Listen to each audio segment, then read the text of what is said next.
Hello বন্ধুরা, আজকে একটা নতুন ভিডিও নিয়ে এসেছি। আজকে চিকেন কাটলেট করব। তো আমি চিকেনটা দেখুন, এটা বোনলেস চিকেন। তা আমি একটু ছোটো ছোটো টুকরো টুকরো করে রেখেছি। তো একটা মিক্সি জারে এটাকে আমি পেস্ট করব। তো একটা ঢেলে দিচ্ছি এর মধ্যে, ভালো করে এটা ধুয়ে নিয়েছি।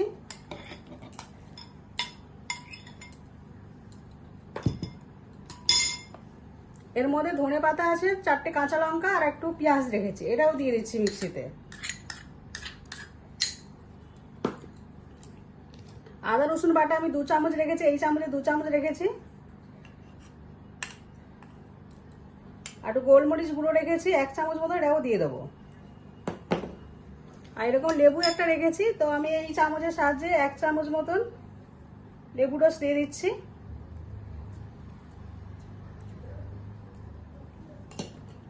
আর 2টো ব্রেড রেখেছি, বাইন্ডিংটা যাতে ভালো হয় তার জন্য ব্রেড 2টো রেখেছি। তো এইভাবে করে ছিঁড়ে আমি ব্রেড 2টো দিয়ে দিচ্ছি। আর স্বাদ মতো একটু নুন দিয়ে দেবো।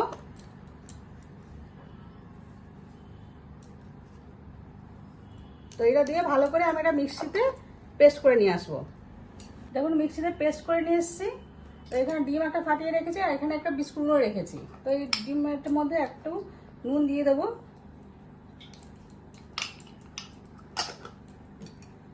ভালো করে একটু মিক্স করে নিই।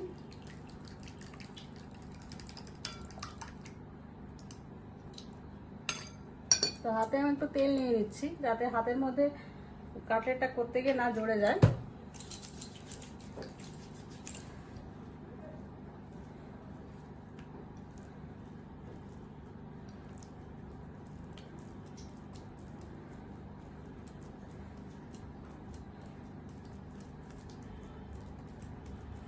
আপনারা যে যেরকম পারবেন সেরকম শেপ দেবেন।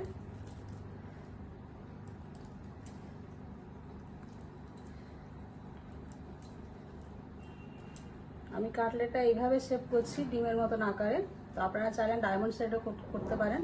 তো একটুখানি ভালো করে এর মধ্যে মাখিয়ে নেব বিস্কুটগুলোর সঙ্গে।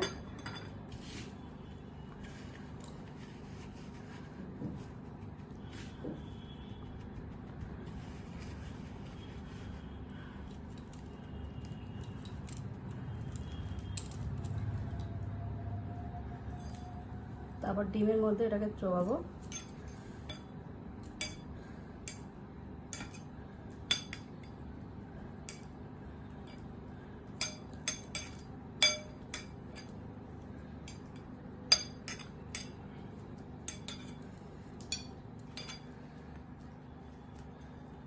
তারপর আরেকটা এভাবে করে আমরা তুলে আবার বিস্কুটের মধ্যে হবে।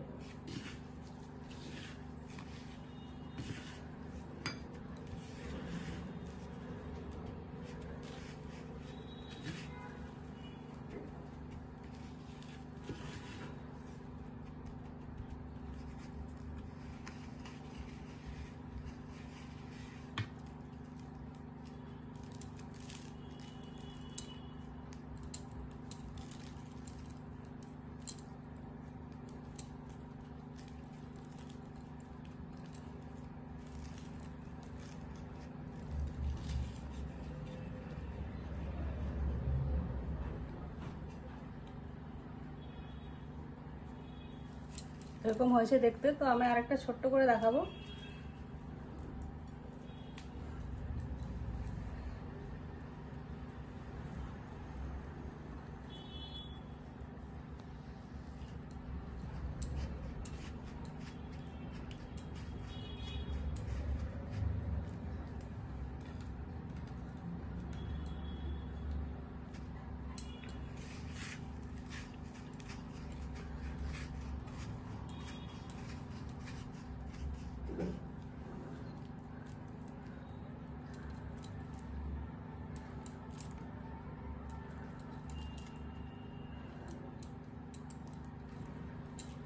দেখুন এরকম দেখতে হয়েছে।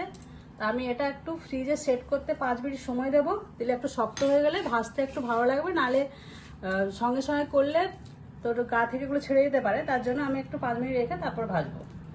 দেখুন 5 মিনিট পরে ফ্রিজ থেকে বার করে নিয়ে এসেছি। তো এগুলো আমি আস্তে আস্তে করে এবারে ছেড়ে দেবো। আঁচটা মিডিয়াম আঁচে রাখবেন।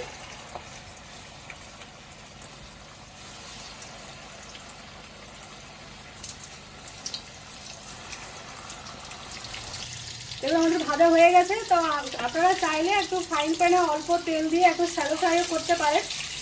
অনেকে তো তেলগুলো পছন্দ করে না, তো এটা হালকা তেলে আপনারা করতে পারেন। তো আমাদের ভাজা হয়ে গেছে, তো ভাজাগুলো আমরা তুলে নেবো। আপনারা যে যেরকম শেপ করতে হয় সেরকম শেপ করবেন। তো আমার এই শেপটা আমি করেছি, তো আপনারা চাইলে ডায়মন্ড শেপেও করতে পারেন। তো আমাদের কমপ্লিট হয়ে গেছে। তো আমরা একটু টমেটো সস দিয়ে এটাকে সার্ভ করবো। এটা কাসুন্দিও আপনারা দিতে পারেন, কাসুন্দি দিয়েও খেলে খুব ভালো টেস্ট যায়। তো রান্নাটা আমাদের কমপ্লিট হয়ে গেছে। যদি রেসিপিটা ভালো লেগে থাকে তো আপনারা লাইক করবেন, শেয়ার করবেন আর কমেন্ট করবেন যে কেমন খেতে হয়েছে।